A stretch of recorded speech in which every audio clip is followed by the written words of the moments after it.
வணக்கம். விடுதலை சிறுத்தைகள் கட்சியில் இருந்து விலகியுள்ள ஆதவ அர்ஜுனா அடுத்து தமிழக வெற்றி கழகத்தில் இணைகிறாரா என்ற கேள்வி எழுந்துள்ளது. தமிழக வெற்றி கழகத்தின் தலைவர் நடிகர் விஜயை ஆதவ அர்ஜுனா புகழ்ந்த விவகாரம் மற்றும் அவர் பேசிய விஷயங்கள் அனைத்தும் அவருக்கு எதிராக திரும்பி உள்ளன.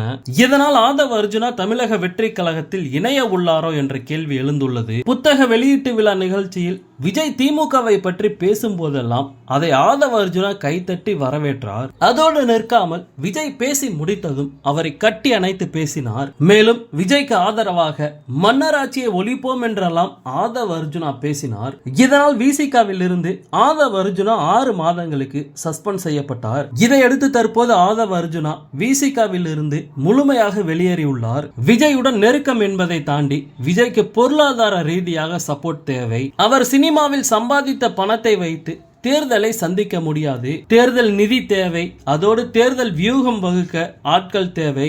இது அனைத்தும் ஆதவ அர்ஜுனாவிடம் உள்ளது. அவர் நிதி தொடர்பாகவும் சப்போர்ட் செய்ய முடியும். ஆலோசனை வழங்கவும் அவரிடம் நிறுவனம் உள்ளது.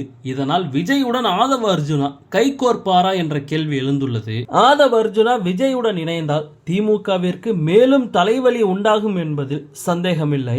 இருப்பினும் திமுக யாருக்கும் அஞ்சாமல் அவர்கள் பணிகளை மேற்கொண்டு வருகிறார்கள். ஆதவ அர்ஜுனா விஜயுடன் சேர்ந்தாலும் திமுக சமாளிக்க தயாராக உள்ளது. மேலும் ஆதவ அர்ஜுனாவை திமுகவினர் ஒரு பெரிய ஆளாக பார்ப்பதில்லை என்பது துணை முதலமைச்சர் மற்றும் அமைச்சர்களின் விமர்சனங்கள் மூலமாக நன்றாகவே தெரிகிறது. எனவே ஆதவ அர்ஜுனாவை திமுக அசால்ட்டாக டீல் செய்யும் என்பதில் சந்தேகமில்லை.